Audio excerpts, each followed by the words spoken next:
ang sabi ni boss, ni sir, ni amo chief, lahat ng sa palasyo ko, pinagkakatiwala ko sa iyo, asawa ko, wag mong gagalawin yan. Yan lang ang hindi mo pwedeng ariin at akin yan. After a while, his master's wife took notice of Joseph. Sabi sa Genesis 39, sipingan mo ako.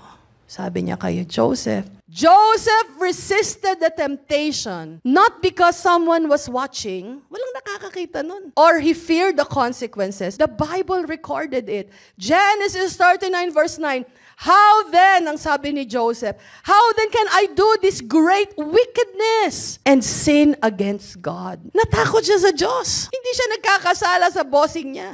Mas takot siya sa Diyos. Alam niyo, ang banal na pagkatakot sa Diyos will keep your marriage. You will not touch anyone's wife or husband. He resisted the temptation because he feared God. And the fear of the Lord gives you right decisions in hidden places. Sa mga lugar na walang makakakita sa iyo, hindi ka mangungupit kahit na ilang libo na nakalatag dyan sa harapan mo. Hindi mo nanakawin yung kumikinang na alahas ni Madam. Kahit hindi mapapansin. Why?